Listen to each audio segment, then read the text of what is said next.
नमस्कार, स्वागत है आपका अपने YouTube channel NCERT study point पे और मेरा नाम है अर्जुन। ठीक है, तो आगे चलते हैं। तो आज हम देखने वाले हैं जो हमारा क्लास 12th है, इसमें मैं आज आपको आपका दूसरा चैप्टर सत्ता के नए केंद्र कराने वाला हूं। ठीक है, इससे पहले जो आपका चैप्टर था दो ध्रुवता का अंत, ठीक है, वो मैंने आपको करा दिया है। वो वीडियो आप जरूर से जरूर देखें। ठीक है, अगर आप वो वीडियो देख लेंगे तो आपको ये चैप्टर इजी लगेगा। तो आज हम क्लास 12th का सेशन 2023 और 24 के लिए चैप्टर 4, जिसको अब चैप्टर 2 बना दिया गया है, यानी ये पहले चैप्टर 4 हुआ करता था पिछले साल, लेकिन आप इसे चैप्टर 2 कहते हैं। ठीक है, सत्ता के समकालीन केंद्र। ठीक है, तो ये चैप्टर है हमारा, आज हम ये शुरू कर रहे हैं। ये जो आपको चैप्टर मैं कराने वाला हूँ ये आपका पार्ट फर्स्ट रहने वाला है, यानी मैं आपको ये चैप्टर पार्ट सेकंड तक कराऊंगा, यानी 2 पार्ट में आपको ये चैप्टर पढ़ा दूंगा मैं। ठीक है, तो आज हम पार्ट 1 शुरू कर रहे हैं, तो आगे बढ़ते हैं। और आपको कोई सवाल हो, कोई क्वेरी हो और आप मुझसे पर्सनली पूछना चाहते हो तो आप मुझे फेसबुक और इंस्टाग्राम पर पूछ सकते हो। ठीक है, फेसबुक और इंस्टाग्राम का यूजर नेम आप सभी के सामने लिखा हुआ है। ठीक है, तो आगे चलते हैं। और आपका जो CBSE बोर्ड है उसने इस साल आपके जो चैप्टर्स हैं, ठीक है, सेशन 2023 और 24 के लिए जो चैप्टर CBSE बोर्ड ने निकाला है उसमें से आपको क्या पढ़ना है इस साल वो मैं आपको बता रहा हूँ। ठीक है, तो सत्ता के नए केंद्र ये आपका दूसरा चैप्टर हो गया है। पहला आपको मैंने करा दिया है, आप इसका वीडियो देख लें, ये मैं आपको डिस्क्रिप्शन में दे दूंगा, आप वहां से इसको पढ़ लेना और फिर जाके आप अगले चैप्टर पे आना। ठीक है, तो पहले मैं आपको बताता हूँ सत्ता के नए केंद्र में आपको क्या पढ़ना है। संगठन आपको पढ़ना है, यूरोपीय संघ पढ़ना है। ठीक है, इसे यूरोपीय यूनियन भी कहते हैं।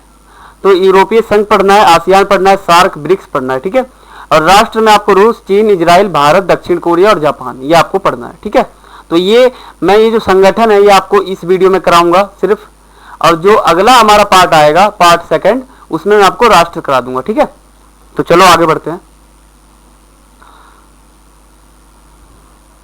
तो पहले हम इसमें जान लेते हैं ये जो सत्ता के नए केंद्र है इसका अर्थ क्या है, यानी जो सत्ता के नए केंद्र हैं या फिर सत्ता के समकालीन केंद्र हैं इसका अर्थ क्या है। तो देखो, शीत युद्ध के समाप्ति के बाद विश्व के सामने कुछ ऐसे संगठन आ गए। देखो, शीत युद्ध तो आपको पता होगा कि दो महाशक्ति के बीच चला था, पहला अमेरिका था, दूसरा सोवियत संघ था। इन दोनों के बीच 45 वर्षों तक शीत युद्ध चला।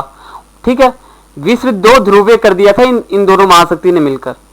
फिर जाके सोवियत संघ का अंत हो गया और अमेरिका बच गई एकमात्र महाशक्ति। ठीक है, विश्व एक ध्रुवीय हो गया था सन 1991 में। ठीक है, तब कुछ ऐसे संगठन और कुछ ऐसे राष्ट्र सामने आ गए जो आने वाले समय में अमेरिका को टक्कर दे सकते हैं। वो जो अमेरिका है उसकी जो शक्ति है, जो पावर है, उसको सीमित कर सकते हैं, एक नई महाशक्ति का निर्माण हो सकता है। ठीक है, तो वो संगठन और राष्ट्र थे। ठीक है, जिससे यह स्पष्ट होने लगा कि ये संगठन और देश अमेरिका को एक ध्रुव जो है ना इसका अमेरिका का, उसके सामने एक विकल्प बन सकते हैं, यानी एक और महाशक्ति का जन्म हो सकता है। ये कुछ ऐसे मजबूत संगठन आ गए थे सामने और कुछ ऐसे मजबूत राष्ट्र आ गए थे। ठीक है, ये दोनों आने वाले समय में एक महाशक्ति का रूप ले सकते थे। समझे, इसे कहते हैं सत्ता के नए केंद्र, यानी कुछ नए केंद्र आ गए सत्ता में जो आने वाले समय में एक महाशक्ति का रूप ले सकते हैं और वो अमेरिका को टक्कर भी दे सकते हैं। तो इसे कहते हैं सत्ता के नए केंद्र। ठीक है, और भी इसका कुछ मैंने पॉइंट लिखा था आपके सामने, ये देखो, विश्व राजनीति में 2 ध्रुवीय व्यवस्था टूटने के बाद मैंने आपको क्या कहा था अभी, ये स्पष्ट हो गया कि राजनीतिक और आर्थिक सत्ता के नए केंद्र कुछ हद तक अमेरिका के प्रभुत्व को अवश्य कम करेंगे। बिल्कुल सही बात है, कुछ संगठन थे और कुछ राष्ट्र थे, इन दोनों ने मिलकर, ये दोनों ऐसे थे, मजबूत थे, बहुत ही शक्तिशाली थे, ये भी एक महाशक्ति का रूप ले सकते थे, अमेरिका जैसे ले सकते थे। ठीक है, लेकिन इन्होंने रूप नहीं लिया। ठीक है, तो ये रूप क्यों ले सकते थे, इतना पावरफुल क्यों थे, यही हम इसमें पढ़ने वाले हैं। ठीक है, तो पहले हम संगठन पढ़ेंगे और फिर राष्ट्र पढ़ेंगे। ठीक है, समझ में आ गया, चलो आगे चलते हैं। तो इसमें आप ये देखो कि इसमें सत्ता के नए केंद्र कौन थे। देखो, सत्ता के नए केंद्र थे, पहला तो था संगठन, दूसरा था राष्ट्र। संगठन में यूरोपीय संघ, आसियान, ब्रिक्स और सार्क, ये 4 संगठन थे जो अमेरिका के प्रभुत्व को सीमित कर सकते थे। और सार्क को दक्षेस भी कहते हैं। ठीक है, राष्ट्र जो है इसमें रूस है, चीन है, इजराइल है, भारत है, जापान है और दक्षिण कोरिया। ये जो हैं ये भी अमेरिका के प्रभुत्व को कम कर सकते हैं, एक महाशक्ति का जन्म ये लोग ले सकते हैं, समझे। तो इसको हम अगले पार्ट में करेंगे और इसको हम अभी करेंगे। ठीक है, तो बढ़ते हैं आगे। पार्ट 1 में आपको मैं संगठन करवाऊंगा। ठीक है, तो चलिए शुरू करते हैं अपना वीडियो। तो देखिए, पहले हम पढ़ेंगे यूरोपीय संघ। ठीक है, तो पहले मैं आपको डायरेक्ट यूरोपीय संघ नहीं बताऊंगा, उसके पीछे की कहानी बताऊंगा कि उसके पीछे हुआ क्या, यूरोपीय संघ बना क्यों बना, उसकी जरूरत क्या थी, उसकी विशेषता क्या थी। और ये जो है ना आपका, ये यूरोपीय संघ का झंडा है। ठीक है, यूरोपीय संघ का झंडा है, समझ रहे हो। तो जो यूरोपीय संघ है उसका ये झंडा है, इसमें 12 सितारे हैं और ये 12 सितारे जो है ये शांति का प्रतीक है। ठीक है, आपको जब भी कोई पूछे तो बोल देना ये जो है यूरोपीय संघ का झंडा है। ठीक है, यानी तिरंगा। तो शुरू करते हैं अपना टॉपिक यूरोपीय संघ। तो देखिए, पहले हम ये देखते हैं, मैं पहले आपको बताऊंगा कि यूरोपीय संघ बना क्यों। देखो, अमेरिका ने यूरोप की अर्थव्यवस्था के पुनर्गठन के लिए कुछ मदद की। ठीक है, अमेरिका ने यूरोप की अर्थव्यवस्था को सुधारने के लिए कुछ मदद की। इसी मदद करने वाले को, मतलब इसी मदद को, इसी हेल्प को मार्शल योजना कहते हैं। ठीक है, मार्शल योजना किसे कहते हैं, तो अमेरिका ने यूरोप की अर्थव्यवस्था को सुधार के लिए कुछ मदद किए थे, इसे कहते हैं मार्शल योजना। ठीक है, 1948 में मार्शल योजना के तहत यूरोपीय आर्थिक सहयोग संगठन की स्थापना हो गई। कब हुई, 1948 में। किसकी योजना के तहत, मार्शल योजना के तहत। ठीक है, जिसके माध्यम से पश्चिमी यूरोप के देशों को आर्थिक मदद दी गई। ठीक है, पश्चिम यूरोप के जो देश थे उनको आर्थिक मदद दी गई पैसे के रूप में। ठीक है ना, तो ये था। तो देखते हैं जो ये यूरोपीय संघ क्यों बना। तो 1957 में 6 देश, ठीक है, फ्रांस, पश्चिम जर्मनी, इटली, बेल्जियम, नीदरलैंड और लग्जमबर्ग, ठीक है, ने रोम संधि के माध्यम से ठीक है, यूरोपीय आर्थिक समुदाय और यूरोपीय एटमी ऊर्जा समुदाय का गठन किया। ठीक है, कब किया, 1957 में। किस संधि के तहत, रोम संधि के तहत। ठीक है, तो जून 1979 में यूरोपीय पार्लियामेंट के गठन के बाद यूरोपीय आर्थिक समुदाय ने राजनीतिक स्वरूप लेना शुरू कर दिया। समझ रहे हो, राजनीति जो है ना उस एक रूप लेना शुरू कर दिया, समझे। तो फरवरी 1992 में मॉस्ट्रिट संधि के द्वारा यूरोपीय संघ की स्थापना हो गई। देखो, यूरोपीय संघ की स्थापना यहां पर हुई ना, मैं आपको पहले की कहानी बताया था ये सब। ठीक है, ये सब थी पहले की कहानी। ठीक है, तो अभी आप देखो यूरोपीय संघ की स्थापना कब हुई, तो आप कहोगे फरवरी 1992 में। ठीक है, किस संधि के तहत, मॉस्ट्रिट संधि के तहत। ठीक है, यूरोपीय संघ का गठन हो गया। वर्तमान समय में यूरोपीय संघ में जो सदस्य है उनकी संख्या 27।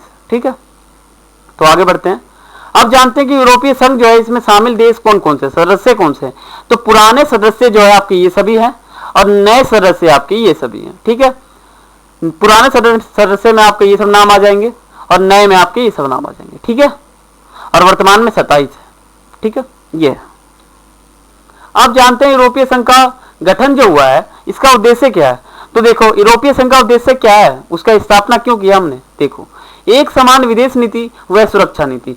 विदेश नीति जो है हमारा, विदेशों के साथ संबंध जो है, विदेश दूसरे देशों के साथ जो संबंध है उसकी सुरक्षा जो नीति है उसको अच्छा रखना, बेहतर रखना, अच्छा एकदम ऐसा रखना कि उनसे दुश्मनी ना हो। ये यूरोपीय संघ का काम है, यही उद्देश्य है। ठीक है, आंतरिक मामलों तथा न्याय से जुड़े मामलों पर सहयोग करना यूरोपीय संघ का काम है। समझ रहे हो, इसलिए हम इसका गठन किए। देखो, एक समान मुद्रा, ठीक है, का चलन। ये देखो, ये जो मुद्रा है यानी जो यूरोपीय संघ का खुद का पैसा है, जैसे डॉलर चलता है अमेरिका में तो यहाँ पर पैसा चलता है, भारत में जो रुपया चलता है, तो ऐसे चलते हैं। ठीक है, वीजा मुक्त आवागमन, ठीक है, बिना वीजा के आना। ठीक है, तो आगे चलते हैं। यूरोपीय संघ की विशेषता क्या क्या है। यूरोपीय संघ जो है इसी कुछ विशेषता भी तो होगी, तो विशेषता क्या है। देखो, यूरोपीय संघ ने आर्थिक सहयोग वाली संस्था से बदलकर राजनीतिक संस्था का रूप ले लिया।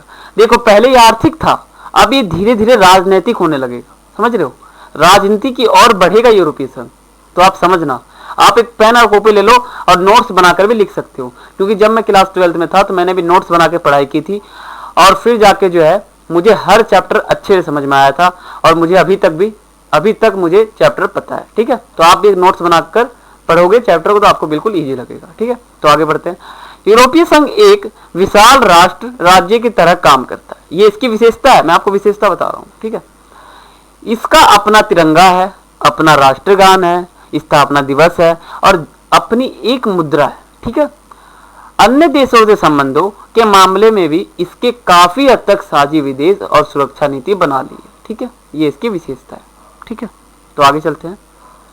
देखो, अब मैं आपको बताऊं यूरोपीय संघ जो है वो ताकतवर क्यों है, इसके कारक क्या है, क्यों है ताकतवर। ठीक है, ये मैं आपको बता दूं, मोस्ट इंपोर्टेंट क्वेश्चन है बोर्ड एग्जाम के लिए। बोर्ड एग्जाम में ये बहुत ही मोस्ट इंपोर्टेंट है, ये कई बार रिपीट हो गया है, आप इसको ध्यान रखें। ठीक है, तो देखो 2005 में यह दुनिया की सबसे बड़ी अर्थव्यवस्था थी और इसका सकल घरेलू उत्पादन अमेरिका से भी ज्यादा था, बिल्कुल ज्यादा था। ठीक है, इसकी मुद्रा यूरो, यूरोपीय संघ की मुद्रा क्या थी, उसका नाम क्या था मुद्रा का, तो यूरो मुद्रा था। ठीक है, यूरो मुद्रा था। ठीक है, अमेरिकी डॉलर के प्रभुत्व के लिए खतरा बन गई थी। ये यूरो मुद्रा जो था ये अमेरिका का जो डॉलर था ना उसके लिए खतरा बन गया था। कौन सा, तो यूरो बन गया था। ठीक है, विश्व व्यापार में इसकी हिस्सेदारी अमेरिका से 3 गुना ज्यादा हो गई विश्व में। इसकी आर्थिक शक्ति का प्रभाव यूरोप, एशिया, अफ्रीका के देशों पर है। यह विश्व व्यापार संगठन के अंदर एक महत्वपूर्ण समूह के रूप में कार्य करता है। ठीक है, तो आगे चलते हैं। अब जानते हैं यूरोपीय संघ की कमजोरियां क्या क्या है। तो देखो, इसके सदस्य देशों में अपनी विदेश नीति और रक्षा नीति जो कई बार एक दूसरे के खिलाफ भी होती है, जैसे इराक पर हमले के मामले हैं। देखो, ये जो है ये कई बार इनके पुराने सदस्य और नए सदस्य के बीच आनाकानी भी हो जाती है, झगड़ा हो जाता है, युद्ध हो जाता है। ठीक है, ये इसकी कमजोरियां है यूरोपीय संघ की। देखो, यूरोप में कुछ हिस्से में यूरो मुद्रा को लागू करने को लेकर नाराजगी भी है। ठीक है, डेनमार्क और स्विट्जरलैंड में मॉस्ट्रिट संधि और साझी यूरोपीय मुद्रा यूरो को मानने का विरोध कर दिया। ठीक है, यूरोपीय संघ के कई सदस्य देश अमेरिकी गठबंधन में थे। यूरोपीय संघ के कई देश थे जो अमेरिकी के गठबंधन में भी शामिल थे। देख लो कितना प्रभुत्व है यूरोपीय संघ का, इसलिए ये अमेरिका के प्रभुत्व को सीमित कर सकते हैं आने वाले समय में। समझ रहे हो, ये महाशक्ति बन सकता है। तो आगे चलते हैं। ये हमारा था सोवियत, ये अपना ये था हमारा यूरोपीय संघ। ठीक है, अब हम बढ़ गए आसियान की ओर। ठीक है, आसियान यानी दक्षिणी पूर्वी एशियाई राष्ट्रों का एक संगठन है जिसे आसियान कहते हैं। क्या है आसियान, तो दक्षिणी पूर्व एशियाई राष्ट्रों का एक संगठन है जिसे आसियान कहते हैं। ठीक है, तो चलो आसियान शुरू करते हैं। इसमें क्या है देखो, तो पहले मैं आपको बताऊंगा कि आसियान की स्थापना कब हुई। देखो, आसियान की स्थापना 1967 में हुई थी। ठीक है, 1967 में आपका जो है चौथा आम चुनाव हुआ था। ठीक है, चौथा आम चुनाव आपका 1967 में हुआ था। उसी सन में, उसी दिन जो है आसियान की स्थापना हो गई। ठीक है, तो जब सोवियत संघ का विघटन हुआ 1991 में, उससे पहले ये सब संगठन और देश प्रभावशाली बन चुके थे। इसलिए सोवियत संघ के विघटन के बाद ये अमेरिका को चुनौती दे सकते थे, महाशक्ति का निर्माण हो सकता था। ठीक है, तो इस क्षेत्र के 5 देश थे, Indonesia, Malaysia, Philippines, Singapore, Thailand, ये सब थे 5 देश। ठीक है, ने बैंकॉक की घोषणा कर दी, इस पर हस्ताक्षर किए, आसियान की स्थापना कर। ठीक है, ठीक है, ये 5 देशों ने बैंकॉक घोषणा पत्र था, इस पे हस्ताक्षर किया और आसियान की स्थापना कर दी। ठीक है, बाद में ब्रुनेई, दारुसलामान और वियतनाम, लाओस, म्यांमार और कंबोडिया भी इसमें शामिल हो गए और इसकी सदस्य संख्या 10 हो गई। ये 5 क्षेत्र, इन 5 क्षेत्रों में शामिल हो गए, इसलिए 10 सदस्य की संख्या हो गई। ठीक है, तो आगे चलते हैं। आपने जान लिया आसियान की स्थापना कब हुई। ठीक, अब देखो आसियान के सदस्य देश, संस्थापक और नए सदस्य देश। ठीक है, जो पुराने थे यानी जो संस्थापक थे जिन्होंने स्थापना की थी आसियान की, वो ये सब देश थे। इन्होंने ही बैंकॉक घोषणा पत्र पर हस्ताक्षर किए थे और आसियान की स्थापना कर दी थी। किसने, इसने। और फिर नए सदस्य इसमें जुड़ गए थे ये सब। ठीक है, ये नए सदस्य जुड़ गए थे। आप इसको एक नोटबुक में लिख भी सकते हो। ठीक है, नोट कर सकते हो। तो ये जो है नए सदस्य थे। ठीक है, तो आगे बढ़ते हैं। आसियान की स्थापना के मुख्य उद्देश्य क्या है? तो देखो, सदस्य देशों के आर्थिक विकास को तेज करना, यह था आसियान का उद्देश्य। ठीक है, इसके द्वारा सामाजिक और सांस्कृतिक विकास हासिल करना, यह भी आसियान का उद्देश्य था। कानून के शासन और संयुक्त राष्ट्र संघ के नियमों का पालन करके क्षेत्रीय शांति और स्थायित्व को बढ़ावा देना, यह भी था आसियान की उद्देश्य, मुख्य उद्देश्य। ठीक है, तो हम आगे बढ़ते हैं। आसियान शैली क्या है? तो देख लेते हैं आसियान शैली क्या है। अनौपचारिक, टकराव रहित और संयोजनात्मक मेल मिलाप का नया उदाहरण पेश करके आसियान ने काफी यश कमाया। इसे ही आसियान शैली कहते हैं। किसे कहते हैं? तो आसियान ने जो है काफी यश कमाया था इन सब की, इसलिए इसे आसियान शैली कहते हैं। ठीक है, तो आगे बढ़ते हैं। तो अब हम देखते हैं कि आसियान समुदाय के प्रमुख स्तंभ कौन से हैं। ठीक है, तो देखो, आसियान समुदाय के प्रमुख स्तंभ है आसियान सुरक्षा समुदाय, आसियान आर्थिक समुदाय, आसियान और ये सामाजिक सांस्कृतिक समुदाय। ठीक है, अब पेपर में ये क्वेश्चन बहुत आता है, मोस्ट इंपोर्टेंट है। ठीक है, देखो, आसियान समुदाय के प्रमुख स्तंभ कौन से हैं, किन्हीं 3 स्तंभों का वर्णन करें, ऐसे आएगा पेपर में आपके, बिल्कुल सेम टू सेम। इसको आप नोट डाउन कर सकते हैं, याद रख सकते हैं। ठीक है, तो ये 3 स्तंभ थे। अब ये 3 स्तंभों के काम क्या क्या है आसियान के हिसाब से, वो देखते हैं। ठीक है, तो आगे बढ़ते हैं।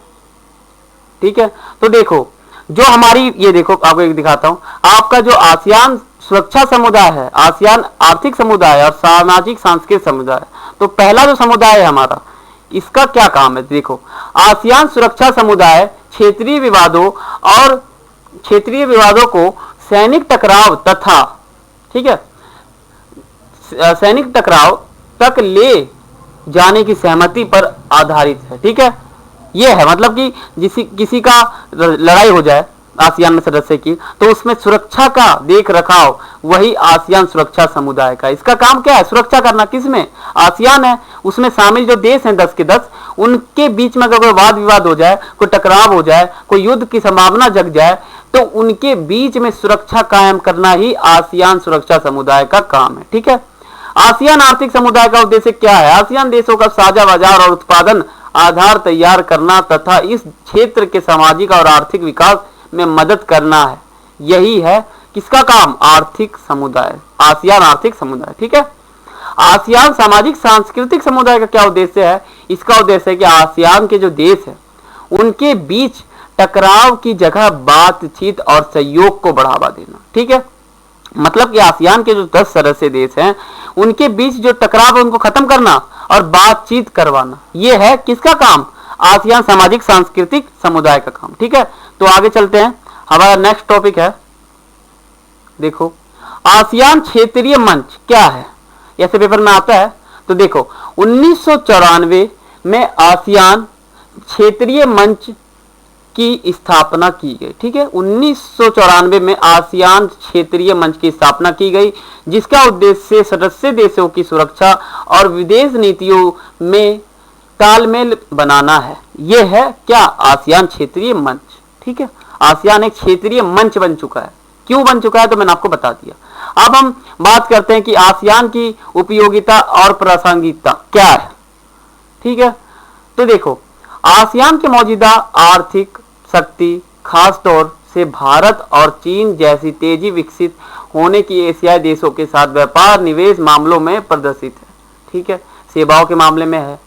ठीक है, 2014 का जो एक घटना हुआ था वो भी है, और जनवरी 2010 में लागू किया गया था। ठीक है, तो ये जो है ये मैंने आपको बता दिया उपयोगिता क्या है। राजनीति में जो है आर्थिक रूप से, सामाजिक रूप से, सांस्कृतिक रूप से आसियान की क्या भागीदारी है, क्या उपयोगिता है, ये मैंने आपको बता दिया। ठीक है, तो आगे चलते हैं। ये मैंने आपको, ये तो आप पढ़ भी सकते हो, ये ज्यादा इंपॉर्टेंट नहीं है, लेकिन ये आप पढ़ सकते हो, समझ सकते हो। ठीक है, तो आगे चलते हैं।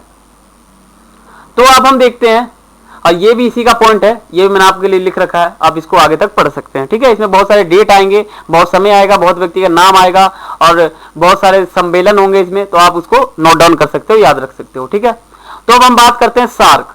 ठीक है, सार्क को हम डक्षेस भी कहते हैं। ठीक है, दक्षिणी एशियाई क्षेत्रीय सहयोग संगठन। ठीक है, इसका फुल देखो सार्क, ऐसे लिखो आप। सार्क का फुल फॉर्म क्या होता है? South Asian association for regional corporation, ठीक है। ये आसियान का, ये सार्क का फुल फॉर्म है, ठीक है। तो आप इसको नोट डाउन कर सकते हो, लिख सकते हो उसका फुल फॉर्म, पेपर में आते रहता है। तो आगे बढ़ते हैं। अब हम जान लेते हैं कि सार्क जो है ना, ये सार्क क्या है। तो देखो, सार्क की स्थापना 8 दिसंबर 1985 को हुई, ठीक है। सार्क की स्थापना 8 दिसंबर 1985 को हुई, ठीक है। सार्क की स्थापना के समय इसमें 7 देश शामिल थे। कौन कौन से थे? तो भारत था, पाकिस्तान था, बांग्लादेश था, नेपाल था, भूटान था, मालदीव था और श्रीलंका था। ये 7 देश जो हैं शामिल थे स्थापना के समय, किसके? सार्क की। अफगानिस्तान इसमें बाद में शामिल हुआ है, ठीक है। अफगानिस्तान इसमें पहले शामिल नहीं था, ये बाद में शामिल हुआ है। इसका मुख्यालय जो है ना काठमांडू नेपाल में है। काठमांडू एक जगह है जो कि नेपाल में है, वहां पर जो है इसका मुख्यालय है। किसका? सार्क का मुख्यालय है, ठीक है। तो आगे चलते हैं।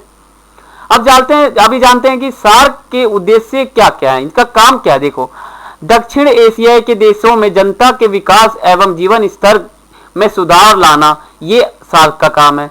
आत्मनिर्भरता, ये भी सार्क का काम है। आर्थिक विकास करना, ये भी सार्क का काम है। और जो सांस्कृतिक एवं सामाजिक विकास है और आपसी सहयोग है, ये भी सार्क का काम है। आपसी विवादों का निपटारा करना भी सार्क का काम है। और आपसी विश्वास बढ़ाकर व्यापार को बढ़ावा देना भी सार्क का काम है, उद्देश्य है, ठीक है। अब सार्क की उपलब्धियां क्या है हमारी राजनीति में, हमारी पॉलिटिक्स में?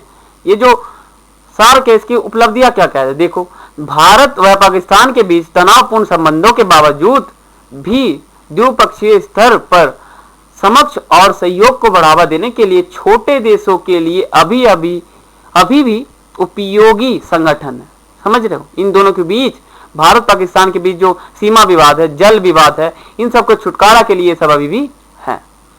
तो साप्टा को बनाकर, अब देखो साप्टा मैं आपको बताऊंगा, साप्टा को बनाकर व्यापार की दिशा में महत्वपूर्ण कदम उठाया था, ठीक है। किसने? तो देखो सार्क ने, ठीक है। पर्यावरण, आर्थिक विकास व ऊर्जा आदि क्षेत्रों में सहयोग की बात की है, ठीक है। तो ये इसकी उपयोगिता है, उपलब्धियां है, ठीक है। देखो, इसके सदस्य, या देखो मैं आपको बता रहा हूं सार्क क्यों असफल रहा। ये सार्क खत्म हो गया था बहुत जल्दी, ठीक है। क्यों हो गया ये मैं आपको बताऊंगा, कारण क्या है। देखो, इसके सदस्य देशों के आपसी विवाद है। ये जो सार्क है, इसमें शामिल जो सदस्य हैं, इनमें आपसी विवाद है, आपस में ही झगड़ा है, आपस में ही युद्ध की संभावना जग जाती है। ये भी इसके असफल का मुख्य कारण है सार्क का, ठीक है। मैं आपको ये हेडिंग बता रहा हूं, आप इसको एक्सप्लेन कर सकते हो अगर 8 नंबर 6 नंबर 5 नंबर तक आता है तो, ठीक है। आपसी व्यापार काफी कम है इसके दूसरे देशों के साथ। भारत पाकिस्तान संघर्ष भी एक मुख्य कारण है सार्क के खत्म होने का, क्योंकि ये भी तो शामिल थे सार्क में। आतंकवाद, अलगावाद, ये भी एक प्रमुख कारण है। अलगावाद जो है ये तो और प्रमुख कारण है, ठीक है। इस सभी कारण की वजह से सार्क जो है असफल हो गया। आप जानते हैं और भी क्या कारण थे। तो यह देश आपस में लड़ते रहते थे, जो सार्क में शामिल थे वो आपस में लड़ते रहते थे, तो ये भी प्रमुख कारण था। इनमें एकता बिल्कुल नहीं थी, ये भी प्रमुख कारण है। आपसी विवादों को बातचीत से सुलझाया नहीं जा सका, ये भी एक प्रमुख कारण है, ठीक है। तो आगे बढ़ते हैं। अब जानते हैं साप्टा क्या है। देखो, साप्टा बहुत इजी है। साप्टा क्या है मैं आपको बताता हूँ। सन 2006 में सार्क देशों के बीच व्यापार को बढ़ाने के लिए साप्टा बनाया गया था, ठीक है। देखो, सन 2006 में जो सार्क के सदस्य देश थे ना, उनमें उनके द्वारा जो व्यापार था, वो व्यापार को बढ़ाने के लिए ही साप्टा का निर्माण किया गया था सन 2006 में, ठीक है। आप डेट और नाम याद रखो, क्योंकि पॉलिटिकल साइंस में डेट का बहुत ही अहमियत होता है। डेट आपको याद रखना पड़ेगा। आप पॉलिटिकल साइंस पढ़ रहे हो, आप पॉलिटिकल साइंस के स्टूडेंट हो, ठीक है। तो आगे बढ़ते हैं। देखो, दक्षिण एशियाई मुक्त व्यापार क्षेत्र समझौता किया गया था और south Asian free trade area ये बनाया गया था। किसके द्वारा? साफ्ट, ये बनाया था साफ्टा, ठीक है। साफ्टा बनाया गया था, इसका फुल फॉर्म, ठीक है। साफ्टा का फुल फॉर्म मैंने आपको बता दिया, SAFTA। साफ्टा का फुल फॉर्म ये है, इसको हिंदी में ये कहते हैं, ठीक है। तो आपको साफ्टा समझ में आ गया। सन 2006 में इसकी स्थापना हुई थी व्यापार को बढ़ाने के लिए, ठीक है। अब आगे बढ़ते हैं। साफ्टा का उद्देश्य क्या है। देखो, व्यापार में आने वाली बढ़ावों को दूर करना, मतलब देखो व्यापार में आने वाली बाधाओं को दूर करना, ये तो टाइपिंग का मिस्टेक है, सॉरी, बाधाओं को दूर करना, ठीक है। आपसी व्यापार में लगने वाला सीमा शुल्क कम करना, ये भी साप्ताह का काम है। कुल मिलाकर व्यापार को बढ़ाना, तेजी लाना, दुश्मनी को कम करना, युद्ध को कम करना, संघर्ष तनाव को कम करना, ये सब उद्देश्य है किसके? साप्ताह के। मैंने आपको अपने भाषा में बताया, ठीक है। तो आगे चलते हैं। अब जानते हैं साप्ताह भी असफल हो गया, क्यों हो गया? सार्क भी असफल हो गया, साप्ताह भी असफल हो गया, क्यों? देखो, सार्क के कुछ छोटे देश ऐसा मानते हैं कि भारत साप्ताह की ओट लेकर उनके बाजारों में सेंध मारना चाहता है, उनके बाजार में उतरना चाहता है, हस्तक्षेप करना चाहता है, ठीक है। यह भी प्रमुख कारण है इसका असफल। भारत सोचता है कि साप्ताह से इस क्षेत्र में हर देश को फायदा होगा। ये सोचता है कौन? भारत। इन देशों के बीच व्यापार बढ़ेगा, ये भारत सोचता है। भारत का पहला ही भूटान, श्रीलंका, नेपाल दो पक्षीय व्यापारिक समझौता हो रखा है इनके साथ, ठीक है। तो इसलिए साप्ताह हो गया असफल, क्योंकि ये ज्यादा पॉपुलर नहीं हो पाया, ज्यादा ही प्रचलित नहीं हो पाया, ठीक है। अब हम बात कर लेते हैं ब्रिक्स। ब्रिक्स क्या है? ये आपको 5 देश दिखेंगे ब्रिक्स में शामिल, ठीक है। ये 5 आपको दिखेंगे। अब आप देखो, ब्रिक्स का फुल फॉर्म आपको आगे बताऊंगा मैं। देखो, ये 5 जो आपके सामने व्यक्ति खड़े हैं, ये देश को दर्शाते हैं, ठीक है, देश को दर्शाते हैं। तो देखो, मैं आपको बता रहा हूं, ये देखो, तो इसमें ब्राजील शामिल है, रसिया शामिल है, इंडिया शामिल है, चाइना और साउथ अफ्रीका, ये 5 देश शामिल है। और ये ब्रिक्स की स्थापना, मतलब कि ब्रिक्स है, इसमें ये 5 देश शामिल है, ठीक है, 5 सदस्य देश शामिल है। अब कौन कौन से, मैंने आपको फुल फॉर्म लिख दिया। ब्रिक्स का फुल फॉर्म जो है ये, ठीक है, आप ऐसे याद रख सकते हो, ब्राजील, रसिया, इंडिया, चाइना, साउथ अफ्रीका, ठीक है। तो आगे बढ़ते हैं। आप देखो, इंडिया यहाँ पड़ेगा, ये सभी देशों का नाम मैंने आपसे यहाँ लिखे रखा है, ठीक है, ये 5 देश है, ठीक है। मैथ में क्वेश्चन आ जाता है तो आप अच्छे से बनाकर लिख सकते हो। मैथ में बस ये परेशानी रहती है कि आपको जगह पता होना चाहिए वो है कहाँ, ठीक है। आपको मैथ में पता हो तो आप आराम से ढूंढ लोगे और नंबर ले लोगे, ठीक है। तो आगे चलते हैं। ब्रिक्स क्या है ये जानते हैं हम। देखो, वर्तमान में ब्रिक्स 5 देशों का एक संगठन है, वर्तमान समय की बात कर रहा हूं, ठीक है। इस समूह को बनाने की शुरुआत सन 2006 में हो चुकी थी, ठीक है। इसका पहला सम्मेलन 2009 में हुआ, ठीक है। कब हुआ? 2009 में हुआ, आप लिख सकते हो। प्रारंभ में इसकी सदस्य की संख्या 4 थी, फिर दक्षिण अफ्रीका इसके बाद 2009 में जुड़ गया। इसके बाद इसकी सदस्य की संख्या जो है वो 5 हो गई। पहले कितनी थी? 4 थी, फिर दक्षिण अफ्रीका इसमें आके जुड़ गया, इसलिए यहां पर एस लग गया, ठीक है। पहले ब्रिक था, अब ब्रिक्स हो गया, क्योंकि ये आके जुड़ गया है, ठीक है। ये पहले नहीं था, साउथ अफ्रीका नहीं था, ठीक है। तो आगे बढ़ते हैं। अब जानते हैं ब्रिक्स का उद्देश्य क्या है। तो इन देशों का मुख्यालय उद्देश्य अपनी अर्थव्यवस्था को उभारना, अंतर्राष्ट्रीय अर्थव्यवस्था और अपनी आर्थिक स्थिति को सुधार लाना, जिससे इनके सदस्य देशों की अर्थव्यवस्था को बढ़ाया जा सके और आपस में राजनीतिक, आर्थिक, सुरक्षा सहयोग करना। यह देश घरेलू और साझा चुनौतियों को आपसी सलाह द्वारा सुलझाने का प्रयास करना ही ब्रिक्स का उद्देश्य है। ये सब ब्रिक्स का काम है, आप लिख सकते हो एक नोटबुक में, ठीक है। तो आगे चलते हैं और इसका उद्देश्य क्या क्या है हम जान लेते हैं। और इसका उद्देश्य है, देखो, प्रत्येक राष्ट्र की आंतरिक नीतियों तथा परस्पर समानता में हस्तक्षेप के अतिरिक्त इसके सदस्यों के बीच सहयोग तथा पारस्परिक आर्थिक लाभ का वितरण करना, ठीक है। ये किसका काम है? ये ब्रिक्स का काम है। हस्तक्षेप का मतलब होता है किसी के निजी मामले में उतरना, टांग अड़ाना, उसी को कहते हैं हस्तक्षेप। पॉलिटिकल साइंस का भाषा है हस्तक्षेप, ठीक है। तो आगे बढ़ते हैं। अब देखते हैं ब्रिक्स का पहला सम्मेलन कब हुआ।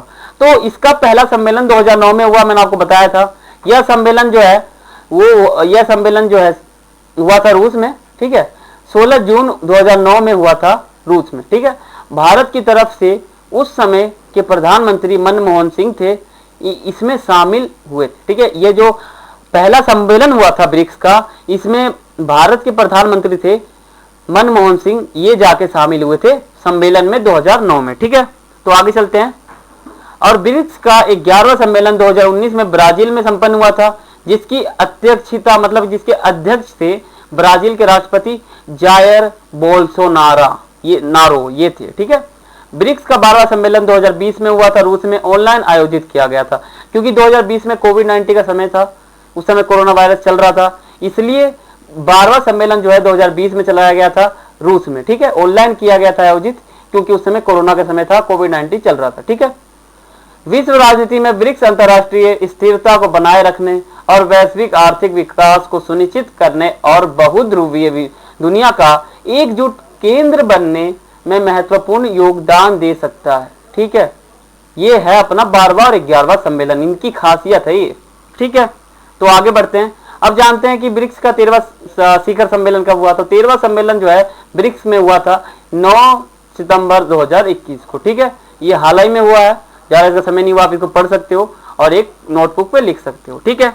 तो आगे बढ़ते हैं, अब विवाद का एक टॉपिक है आप में, क्या है ये देखो, इसके सदस्य देशों के बीच कुछ विवाद है।